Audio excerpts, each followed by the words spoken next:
Good morning. We are extremely pleased that you are here. It is good to come together for the purpose of co-creating. You agree? Co-creation at its best. What a nice convergence. We see you have dragged your physical bodies here. We have not. Turns out they're not that necessary. Nice, however. Sit on your individual chairs. You think you are individual clumps, but you are not. You are consciousness. You are consciousness streaming consciousness. These days you are understanding about streaming a bit more. Streaming consciousness. You are source energy streaming into these physical bodies. And sometimes you allow your connection to be full and perfect. And when that's happening, you feel so good. You feel eager. You feel lighthearted. You feel clarity and ease. And sometimes you don't allow yourself to flow quite as well. That's what negative emotion indicates. You're sort of pinching off a stream that could be clearer. So what we are here in response to your asking primarily about is about that relationship between who you are as source energy and who you are allowing yourself to be in this physical body. How much of that source energy part of you are you allowing to flow here and now in this conversation or in this contemplation or in this evaluation?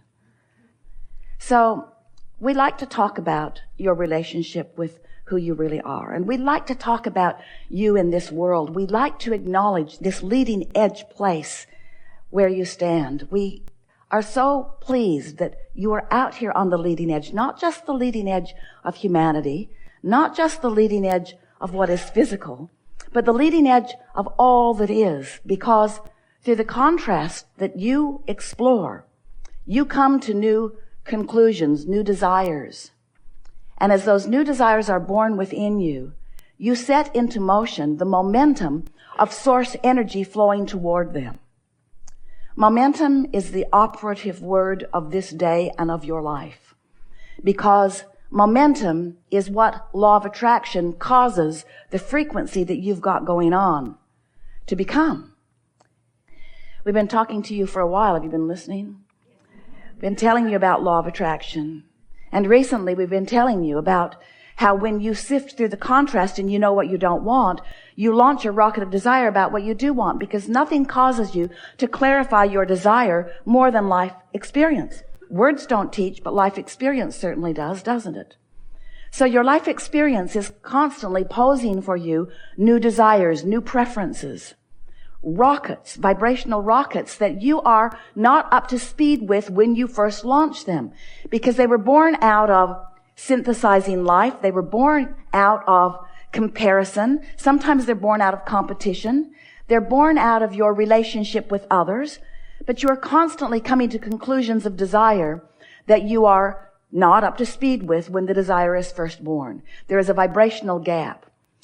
So we began telling you that when you send those rockets, that those rockets are gathered, that law of attraction is gathering all of your rockets of desire. There's a vibrational reality that exists, a vivid reality that exists, that is the culmination of everything that you've been asking for, even what you asked for before you came into this physical body, relative to how you would be when you got in this physical body, is all contained in this vibrational reality. But you've got to be a vibrational match to that before it can manifest in a way that you can see it and hear it and smell it and taste it and touch it in a way that others can be aware of it too. So we talked to you a lot. We wrote a whole book about your vortex, your vibrational reality, this swirling mass that law of attraction accomplishes as a result of all that you ask for. this high frequency of no resistance, of the solutions to your problems and the answers to your questions and the beingness of your becoming. It is a vortex, a vibrational reality. It's the precursor to what you will live later once you find vibrational alignment with it. And you liked the subject of the vortex for the most part. We watched you. We could see you wanting to get in the vortex. We would say, get into the vortex, get into the vortex. Get in there where everything you want is. A little annoying to you because you couldn't actually get in there and see anything, but you could feel it. You could feel when you were in alignment with it. So now we're wanting you to understand that if you can maintain that hopeful, expectant, vibrational frequency until it becomes, because momentum always moves it in the direction of where you're pointed, becomes more than hope, becomes belief, and then knowing. Once you have practiced the vibration of what's in your vortex long enough that you own the frequency of it, so that there's no gap between you right here where you stand and the vibrational reality that you have created over your life experience, then those objects, those subjects, those relationships, those desires, those answers, those solutions that you have been asking for flow seamlessly in perfect timing into your experience. And so at this point of our conversation with our dear physical friends, we're spending more time than anything talking about your point of attraction. What are you doing here and now? And the answer to that question lies in how you feel. Because if you're ornery, your point of attraction is not where you want it to be.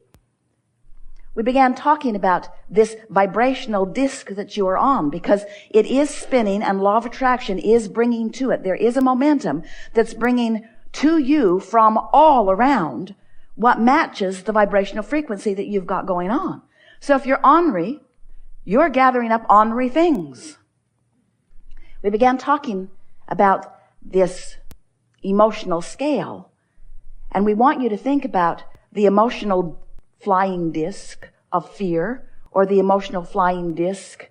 It's not really flying, but it's spinning, and it's energy, and it's fast moving, and law of attraction is answering it. So you could be on a high flying disc that feels like love and appreciation, or you could be on a low flying disc that feels like fear, or you could be on the ornery disc, which feels like ornery.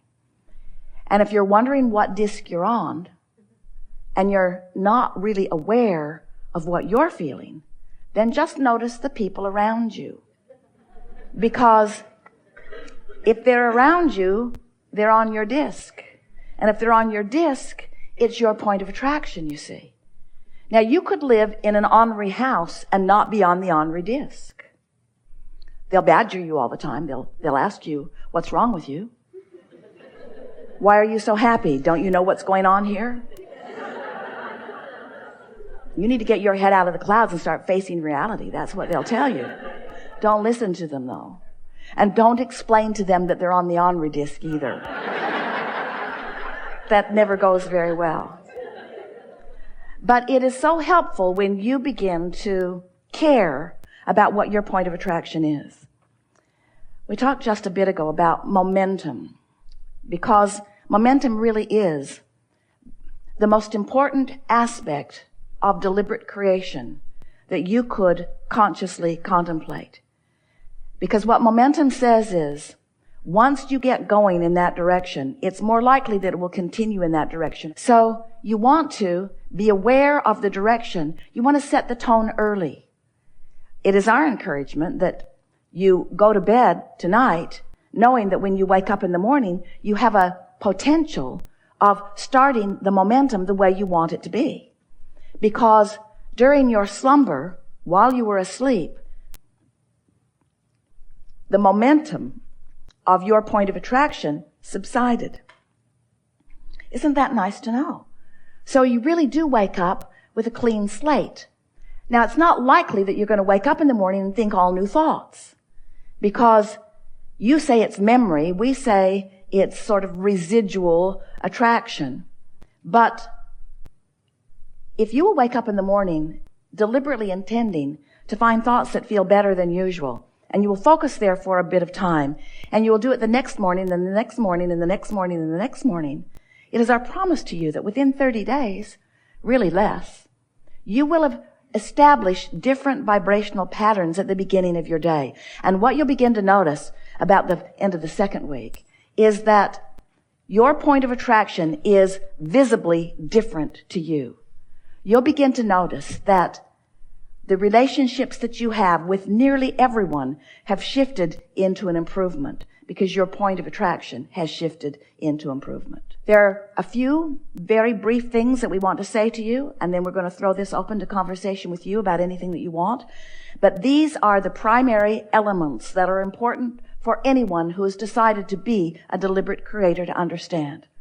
You are vibrational first and foremost, and you are always emanating if you are conscious and awake. And so you have a point of attraction that law of attraction is always responding to. And you have control over what you emanate because you have control about what you think. And in time, you'll be able to think on purpose. The things that you're observing will no longer dictate what you're thinking. You will be able to think on purpose because momentum will allow you to do so. You know this because this is what beliefs are. A belief is just a thought that has momentum. A belief is just a thought that you keep thinking. And we want you to not beat up on yourself about your beliefs because you offer a thought and then you offer more of that thought, and law of attraction makes it easy for you to offer it more and more and more, and then something manifests that matches it and you say, see, I knew that was true. Esther argued with us in the early days of our interaction with her. Abraham, it's true. I know you don't think I should think about that, but it is a true thing.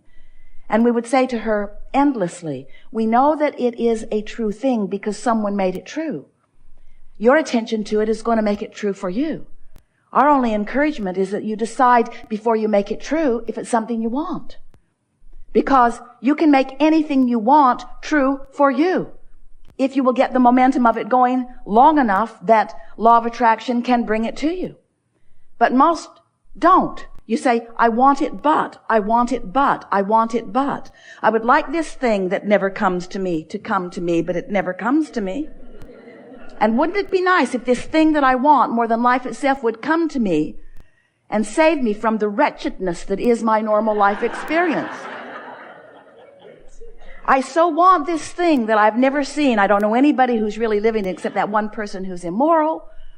That person who I disapprove of completely is living my dream, but of course I do not want to dream that dream because there is immorality involved. In other words, you shoot yourself in the foot with all of these things as you're trying to mostly explain why things are not better for you. And we want you to understand that there is only one reason that things are not better for you. You've got a thought process going on that you could change if you wanted to. So this gathering is about sort of goosing up that desire and helping you to come into alignment with who you really are and all of the potential that you were born with. You're doing extremely well. We do not want this conversation to make you think that we think that you are not doing extremely well. But we know for sure that you're here because you're seeking improvement. You're here because you want to contribute. But you're here because there are questions that you would like to have answered and there are solutions that you're looking for. And we want you to know that within the framework of your understanding the law of attraction and your vibrational relationship with your source, which is what your emotions are all about, that you will find here today, if you want it, the formula to be or do or have anything that you desire. There is nothing that is off limits for you. If this time-space reality has spawned the desire within you, it can deliver the full-blown manifestation. We're eager to talk with you about anything that matters to you. Nothing is off limits. You'll notice a perfect unfolding. Sometimes someone else will ask your question even better than you could. And even more important, when they're asking, you may be in a place of hearing the answer better. So let's begin. What do you want to talk about? You've come with things. It's going to be a really, really, really good day. You're going to like this a lot.